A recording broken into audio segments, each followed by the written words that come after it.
Hi, everybody, and welcome to Brightly Storytime Live. I'm Miss Linda, and this is my penguin friend, Alan. Alan is super excited for all the stories today. Are you? Today's stories are all about the festive fun that comes with winter. Do you have any special traditions you celebrate in the wintertime? Maybe you'll see some of those reflected in today's stories, or maybe you'll learn some new ones. We're always so excited to hear from you, so open up the chat and join in the fun. We have 7 wonderful stories to share today, and at the end, our friend Amber Spiegel will be sharing a cookie decorating demo. I can't wait. So let's get started. To help set the mood, I'm going to read you all the first story, which is a classic I'm sure plenty of you have heard before. It's called The Night Before Christmas. 'Twas the night before Christmas, when all through the house not a creature was stirring, not even a mouse.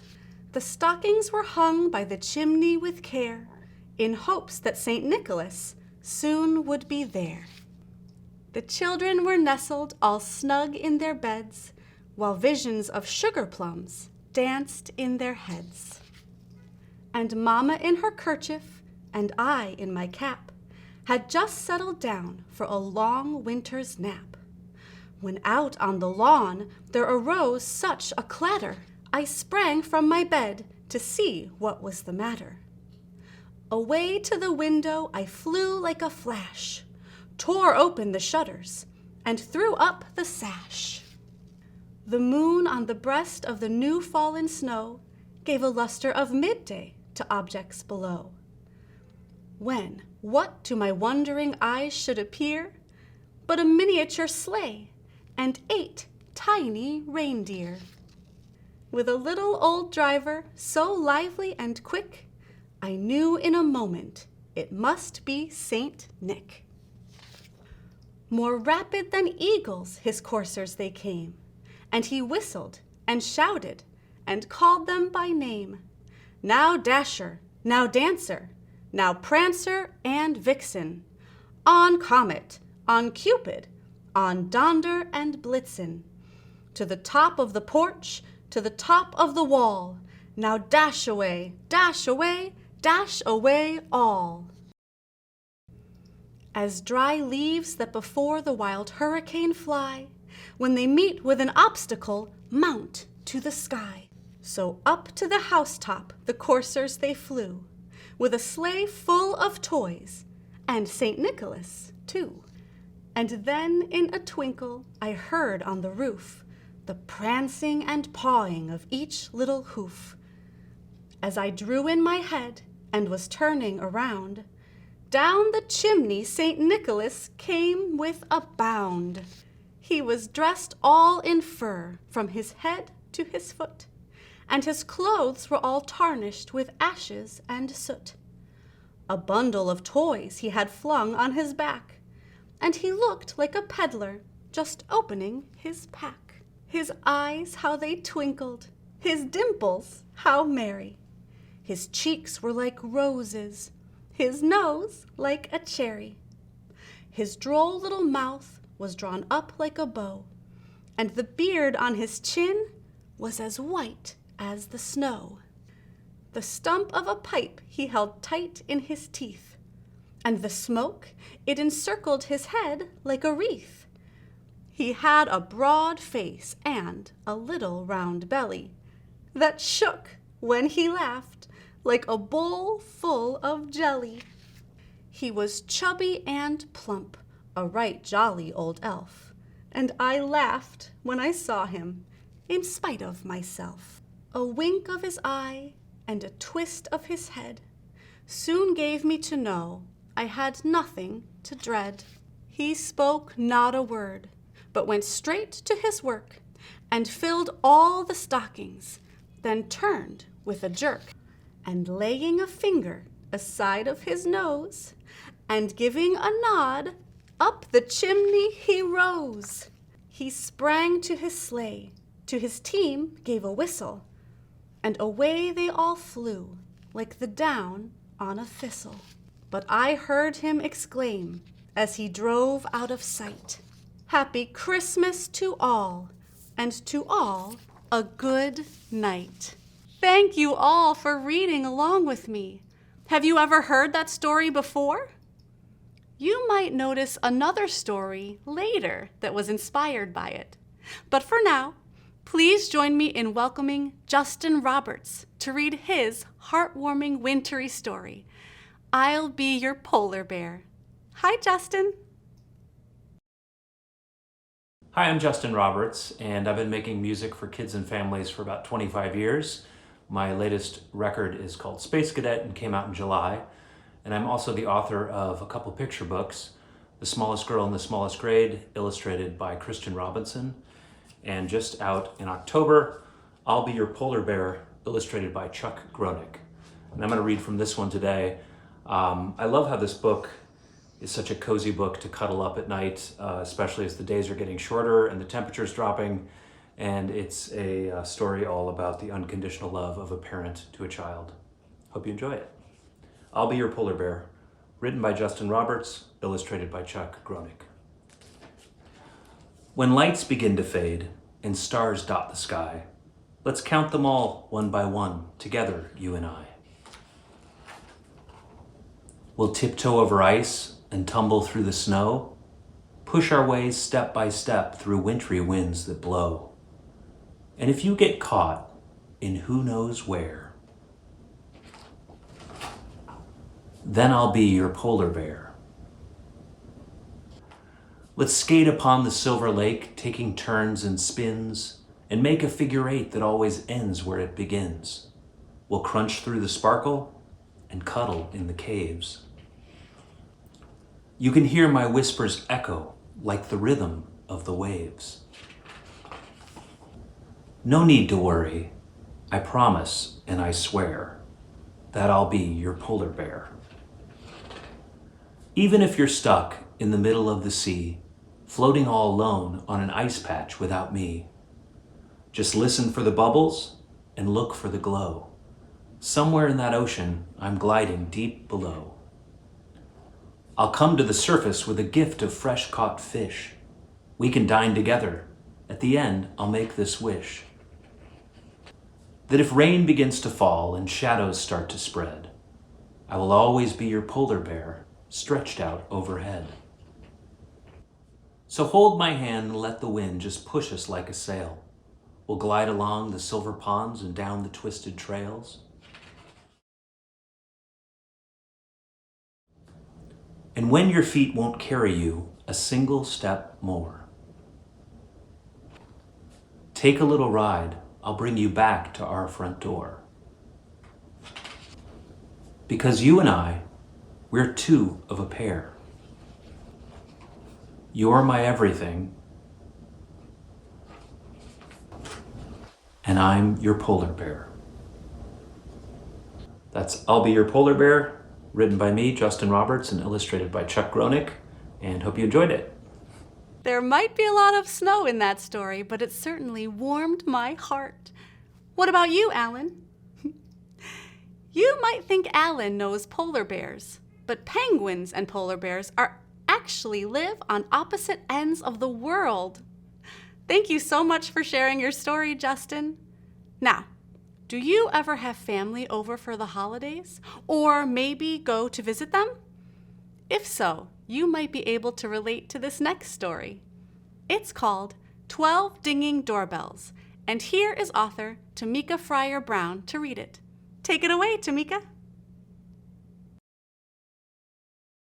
Hi, my name is Tamika Fryer Brown, and I am the author of 12 Dinging Doorbells and Every Holiday Carol. Now, as the author, that means I wrote the words for the book. And Ebony Glenn, the illustrator, she did all of this amazing art, and she did it using cut paper collage, which is really impressive because there's a whole lot of stuff going on in this book. So shout out to you, Ebony, for creating such a gorgeous, gorgeous book. Now, 12 Dinging Doorbells is about holiday traditions and family gatherings, and it made me think about my own family gatherings. And I think we tend to focus a lot on the 3 F's. which are family, of course, food, and fun. Lots of fun with board games, card games, lots of laughter and telling old funny family stories. Fun is a really important part of what we do when we get together. But I think we're going to have to add one more fun activity to our get-togethers, and that's reading a book. This book, which is also about food, fun, family, and lots of love. How about I read it for you now? You ready? At the first dinging doorbell this holiday, I see a sweet potato pie just for me. At the second dinging doorbell this holiday, I see 2 selfie queens and a sweet potato pie just for me. At the third dinging doorbell this holiday, I see 3 posh sibs, 2 selfie queens, and a sweet potato pie just for me. At the fourth dinging doorbell this holiday, I see 4 pounds of chitlins, 3 posh sibs, 2 selfie queens, and a sweet potato pie just for me. At the fifth dinging doorbell this holiday, I see baked macaroni and cheese. Yes, 4 pounds of chitlins, 3 posh sibs, 2 selfie queens, and a sweet potato pie just for me. At the sixth dinging doorbell this holiday, I see 6 toddlers squealing, baked macaroni and cheese. Yes, 4 pounds of chitlins, 3 posh sibs, 2 selfie queens, and a sweet potato pie just for me. At the seventh dinging doorbell this holiday, I see 7 brothers repping, 6 toddlers squealing, baked macaroni and cheese. Yes, 4 pounds of chitlins, 3 posh sibs, 2 selfie queens, and a sweet potato pie just for me. At the eighth dinging doorbell this holiday, I see 8 players yelling, 7 brothers repping, 6 toddlers squealing, baked macaroni and cheese. Yes, 4 pounds of chitlins, 3 posh sibs, 2 selfie queens, and a sweet potato pie just for me. At the ninth dinging doorbell this holiday, I see 9 women whispering, 8 players yelling, 7 brothers repping, 6 toddlers squealing, more macaroni and cheese.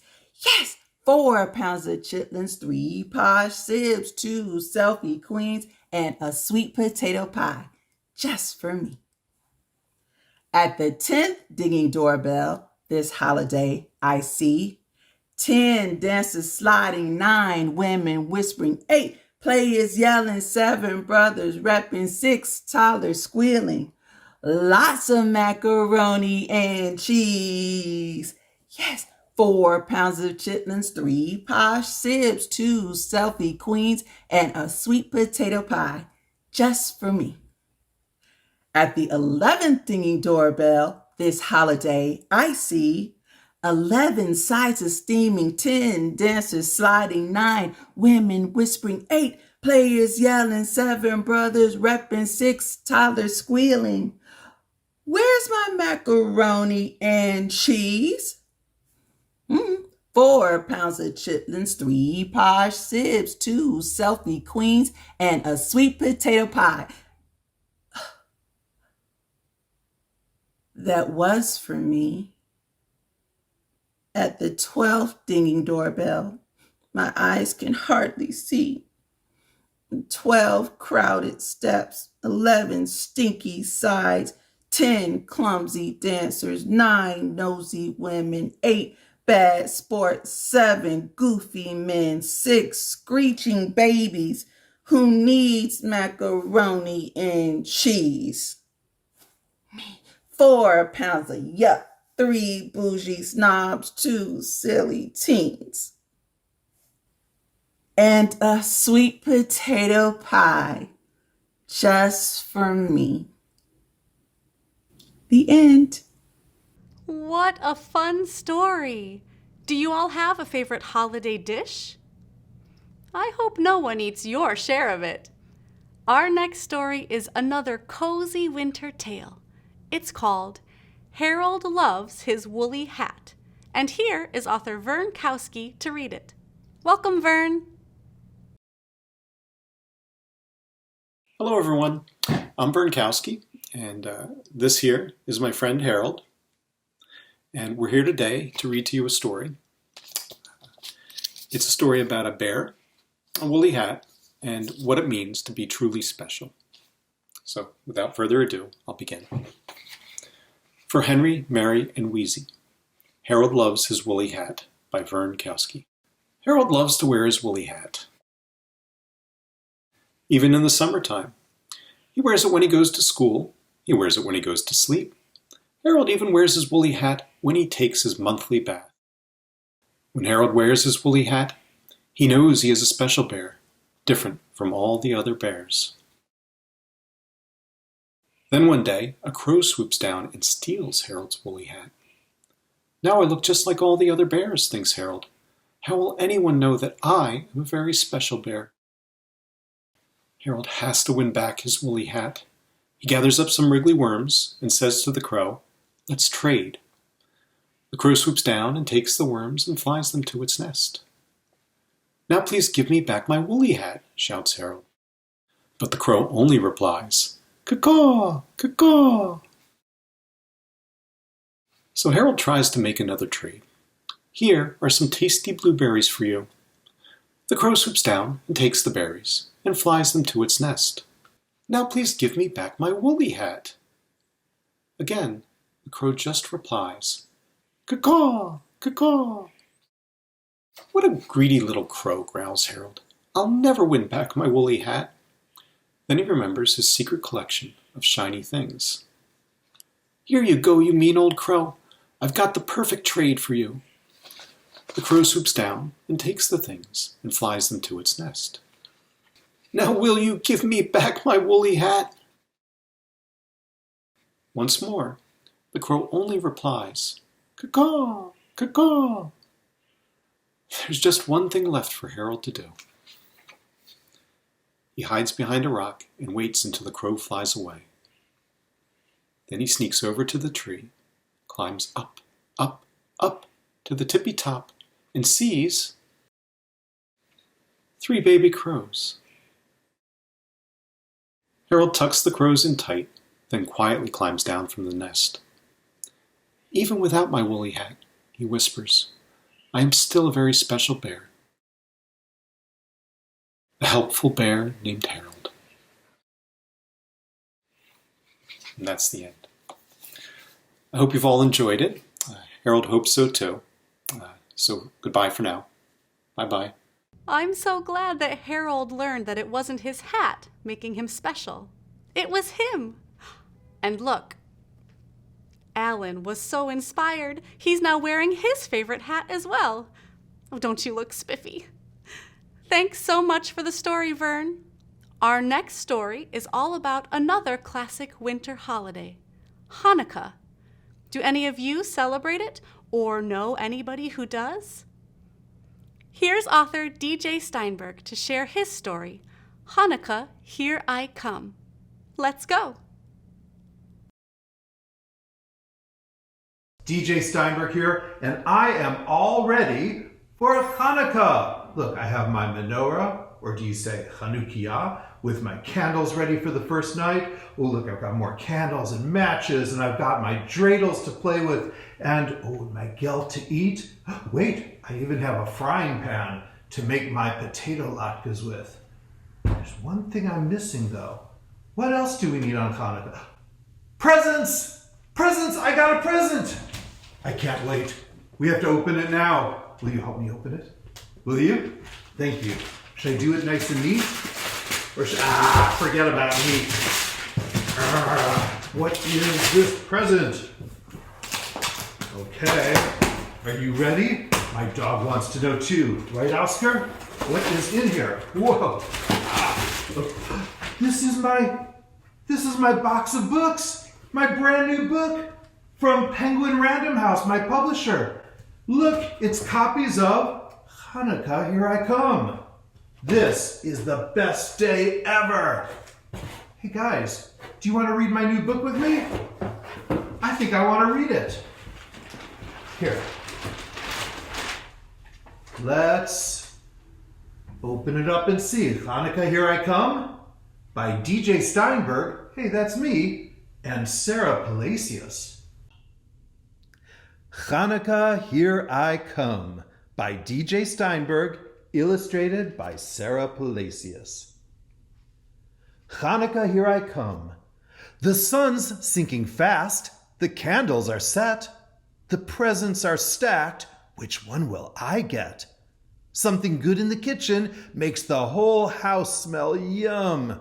The holiday's starting. Hanukkah, here I come.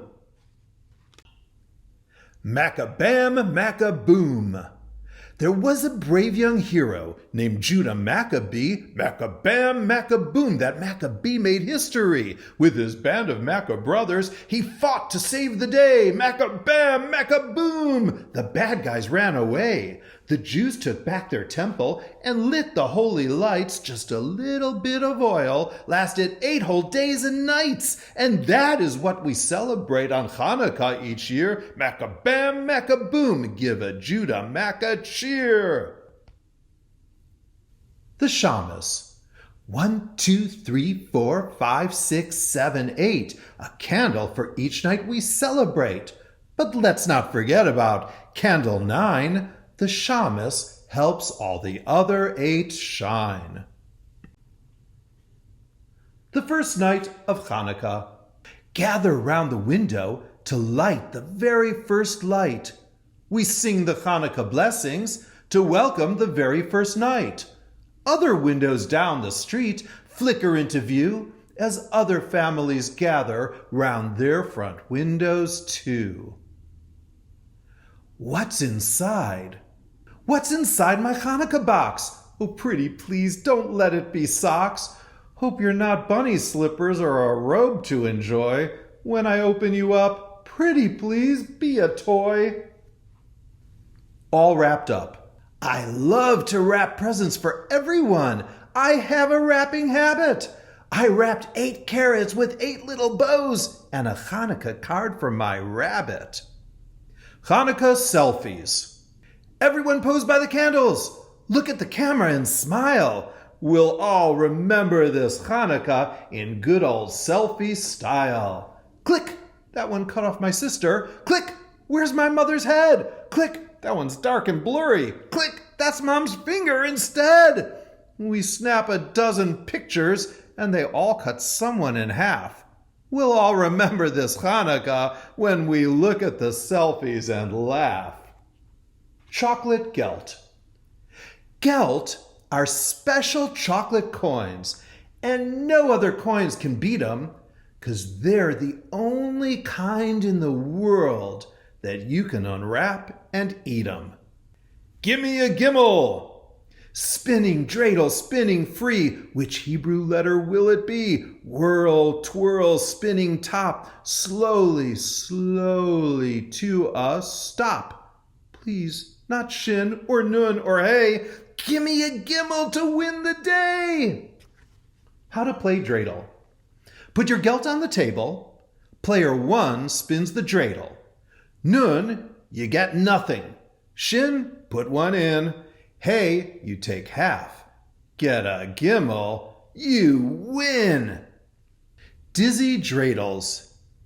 My sister and I spin like dreidels until we fall down on the ground. But even when we stop spinning, the whole house keeps spinning around. We're here. We made it to Bubby and Grandpa's. We leap up the steps to the door. Bubby squishes us in her soft arms and scoops us off the floor.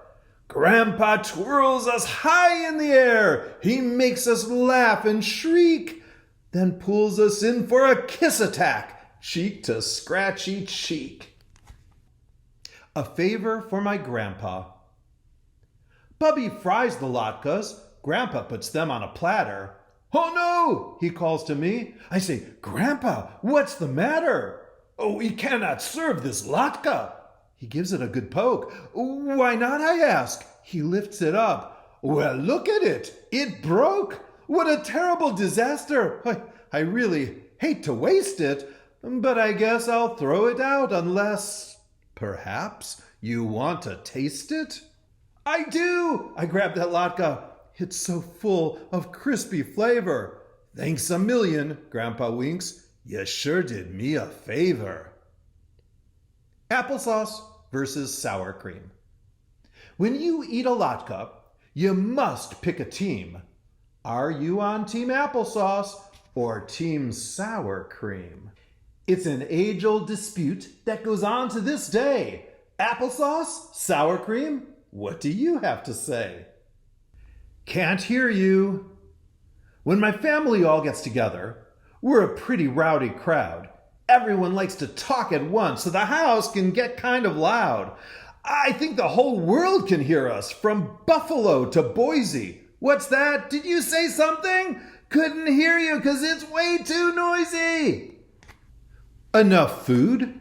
My grandparents always worry. Will there be enough to eat? They cooked and cooked and cooked so much, I think they could feed the whole street. A jelly donut warning. Beware, jelly donuts are dangerous. They squirt when you take a bite, and poof, that powdered sugar explodes and turns your face all white. The last night of Hanukkah. The candle box is empty. 8 candles are burning low. It's the last night of Hanukkah. Where did the time all go? We watch the candles sputter out from our couch all warm and snug. And then Mom and Dad pull us closer for one last Hanukkah hug. The end. And look, there's a page of stickers. I love stickers. So, I think we're all ready for Hanukkah. I wish you a very happy Hanukkah, and I hope to see you again soon. This is DJ Steinberg signing off. Shalom. Thanks for sharing, DJ. Do any of you watching at home celebrate any of the traditions that you saw in that story? Our next story is all about a classic ballet performance you might see this time of year. The Nutcracker. Here to read The Night Before the Nutcracker is author John Robert Allman. Welcome, John. Hi, I'm John Robert Allman, and this is The Night Before the Nutcracker, written by me and illustrated by Juliana Swaney. 'Twas the night before the Nutcracker, and sleepless in their beds, these budding ballet dancers are rehearsing in their heads. After months and months of making sure that every move is right, it's the moment they've been working for, tomorrow's opening night. They dazzled their directors with astonishing auditions, full of energetic pirouettes and elegant positions. From hopefuls by the hundred, it's the fortunate and few who are cast as classic characters from 1892. Precision in performance comes with passion and with prep, so they practice every pantomime and study every step. As soon as students shine in every picture-perfect pose, they are ready for rehearsals and for run-throughs with the pros. Each costume, made to measure, is exquisitely constructed, and the orchestra below is tuning up to be conducted. On stage for dress rehearsal, sets and lights are bold and bright, and applause awaits tomorrow when at last it's opening night. They'll shuffle through the stage door and they'll warm up at the bar, then it's costumes, hair, and makeup for each fearless future star. There's time to spare for schoolwork and for lucky last embraces, till the burst of joy and jitters when a stagehand hollers, "Places!"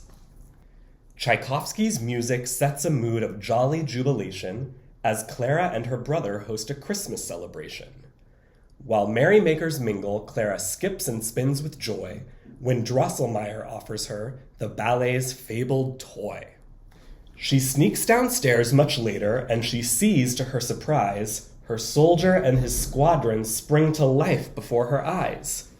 Triumphantly, the troopers overcome the Mouse King's swarm as the shocked and sleepy Clara sees her Nutcracker transform. A swift and steady snowfall stalls the couple's getaway until Drosselmeyer saves them with a send-off in his sleigh. In the wings at intermission, Mother Ginger's kids are stowed, while behind the scenes the crew is sweeping snowflakes by the load. The second act transports us to the lavish land of sweets for a friendly fairies festival of wondrous worldly treats. From far and near, her revelers inspire and impress, and a cavalcade of clowns pops out of Mother Ginger's dress. Finally, a pas de deux that Clara won't forget. She's transformed into a princess for a dashing dream duet. Suddenly she wakes at home and nothing's as it seems. In disbelief she wonders, was it only in my dreams? The ballet ends, and smiling smiles as sweet as sugar plums. The cast will bow, the crowd will cheer, and down the curtain comes. Their family and their friends await with oohs and ahs and flowers at a post-performance party where they'll celebrate for hours. But not too late, for though they've danced through one successful show, they'll be back again tomorrow and have many more to go. With months of work behind them, now they're dreaming with delight of the magic and the merriment to come tomorrow night. The end. Have you ever seen a performance of the Nutcracker? Now you know all the hard work that goes into a performance. Did you also notice that the story was inspired by another one we read earlier? Do you know which one that was? I bet you can guess it. Well, that brings us to our last story for today, which I'll be reading to you all. It's called The Grumpy Reindeer.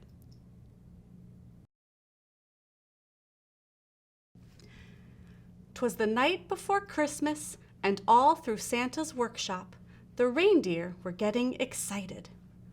All except for one. Ronnie was a grumpy reindeer. He didn't like Christmas. Not one bit. I love Christmas carols. I love twinkly Christmas lights. They're too noisy. They're too bright. Ever since Ronnie was a little calf, he'd been one grouchy reindeer. He doesn't play with the other reindeer when they invite him out into the snow. He doesn't talk to them either, even when they just want to share their carrots. But how could he be so grumpy when it's the most wonderful time of the year? I want to be alone in my warm stable. From inside his stable, Ronnie could see the reindeer setting up the Christmas party outside. With a huff and a puff, he fell into his bed of straw. But then he heard a noise. The noise grew louder and louder until it was at Ronnie's door. It could only be one person. Hello, ho, ho, ho, ho. Ronnie, are you there? I need your help. Santa. There was still one sleigh of presents that had to be delivered. Santa needed Ronnie to save Christmas. He might be a grumpy reindeer, and he might not like Christmas, but Ronnie didn't want it ruined for all the children. But there was no way he could pull the enormous sleigh without some help. He'd been so grumpy with the other reindeer that there was no way they would help him now. I'll do my best, Santa. This grumpy reindeer knew he had to win them over, but he didn't know how to. If you are kind and cheerful to others, they will treat you the same. You've given me an idea, Santa. Thanks for always offering to share your carrots and play with me. Your snow deer looks amazing. Gosh, your antlers are huge. You must have been eating all your oats. Thanks for untangling us, Ronnie. Santa asked for my help, and now I'm asking for yours. I know I've been grumpy, and I'm sorry. Please, will you help me and Santa deliver these presents? Sure. Everyone needs a helping hand from time to time. We love working as a team. We're happy to help. At last, Ronnie saw what being kind could do. With a little bit of magic, they flew around the world, delivering presents and making children happy. Ronnie found that he liked being helpful. He liked being with his friends. And then something even more magical happened. Ronnie's frown turned upside down, and he became the happiest reindeer of all. I'm so glad Ronnie was able to learn to be kind and work together with his friends. And that was our last story for today. Did you all enjoy them? I know Alan and I certainly did. Now, I hope you're all feeling creative, because here is Amber Spiegel to share how to decorate your very own snowman cookies. Does your family make cookies for the holidays? Do you ever help make them? I bet you can get some great ideas from Amber. All right, take it away, Amber. Hi, it's Amber from Sweet Am's Cookies and author of Cookie Canvas. Baking is one of my favorite holiday traditions, and my kids love it too. I'll show you how we made these decorate your own snowman cookies using my royal icing recipe and gingerbread cookie recipe from my book, Cookie Canvas. Let's get started. The first thing you'll do is make the royal icing according to the recipe instructions. It should hold a stiff peak like this. I added a little water to my icing so that it holds a soft peak, and now I'm coloring it with concentrated gel food coloring. You can use any colors you like to make your snowman cookies. Now I'm filling decorating bags with the icing. If you don't have decorating bags at home, you can just use sandwich bags. And then you'll want to close the top of the bag so that the icing doesn't spill out as you decorate.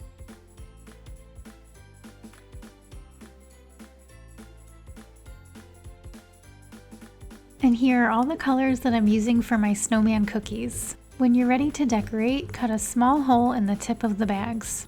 I'm putting my snowman template under a piece of wax paper. The wax paper is wrapped around a board so that I can easily move this out of the way when I'm done. And now I'm using the royal icing to fill in all the different pieces that we'll use to decorate the snowman cookies. This icing will take several hours to dry, so what I like to do is make all my decorations on the first day and let them dry overnight, and then decorate the cookies the following day. I'm using a scribe tool to help shape the icing, but if you don't have one of these, you can just use a toothpick.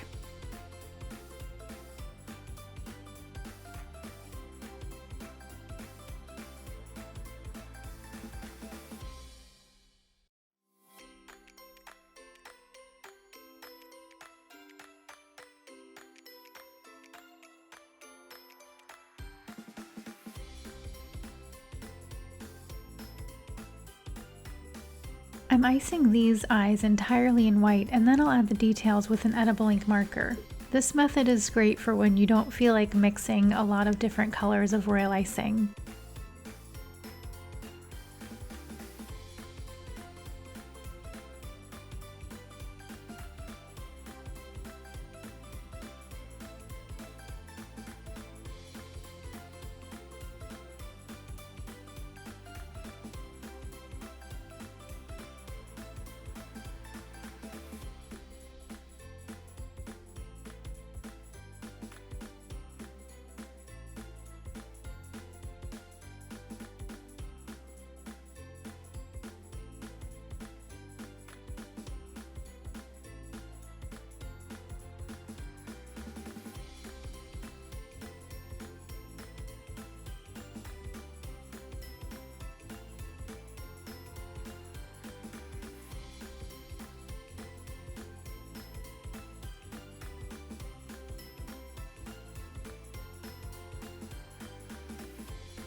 I'm adding some details to the mittens, scarves, and hats with the stiffer consistency icing. I let the base layer dry for about 2 hours before adding the details.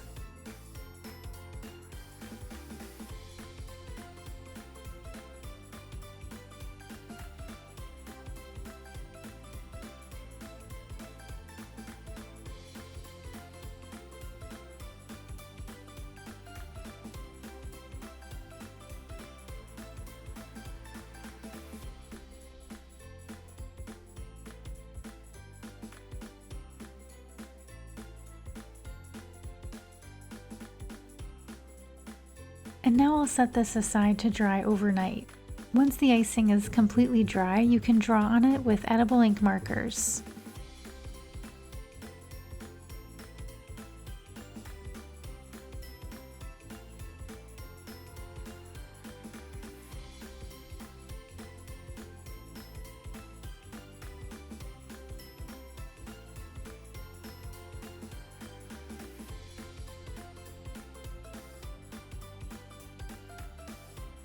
Now it's time to cut and bake the cookies. This is my gingerbread cookie recipe from Cookie Canvas, and I rolled it out to about 1/4 inch thick. I'm using 3 round cookie cutters, and I just want to make sure they all fit nicely on the dough before I start cutting. I like to keep the cookie in the cutter when I transfer it to the baking sheet so that it keeps its shape. For the next cookie, I'm overlapping the first cutout so there's a little bit of space here, and that's going to make it so that the cookies fit perfectly together.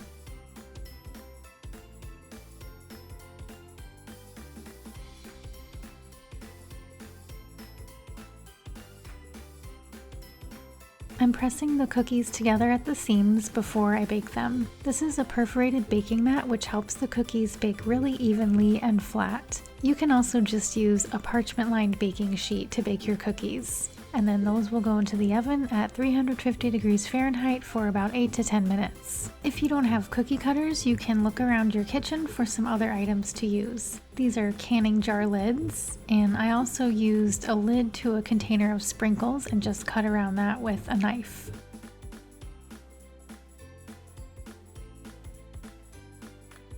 I'm thinning down the icing a little bit more so that I can use it to flood the snowman cookies. To test the consistency, take a scoop of icing and drop it back into the bowl. It should take about 20 seconds to be completely smooth. Now I'll carefully remove the royal icing pieces from the wax paper. Now we're ready to decorate our snowman cookies.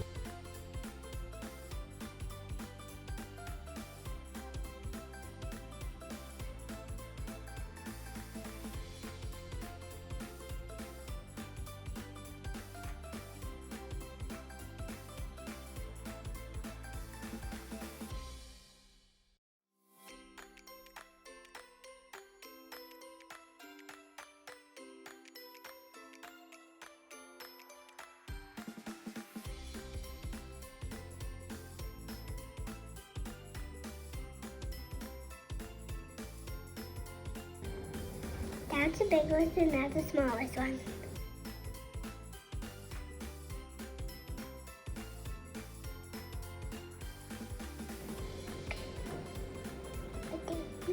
Can I make a snowman when it's snowing outside? Yeah. Like this snowman? Oh. Oh. Pretty eye. We added some granulated sugar to the wet icing to give it a snowy look. When the icing was dry, I just dusted off the sugar. We had so much fun making our own snowman cookies, and I hope we inspired you to decorate some of your own. Come visit me at sweetams.com for more cookie inspiration and find all of my favorite recipes and even more cookie decorating projects in my book, Cookie Canvas. Thanks for watching. Bye! Oh, thank you for sharing, Amber. Your cookies are so adorable. And that brings us to the end of today's event. Be sure to check out all our lovely authors on social. You can find all of their handles being dropped in the chat now. Thanks to everyone for joining us today. We hope to see you at our next event and on our Brightly Storytime YouTube channel. Bye!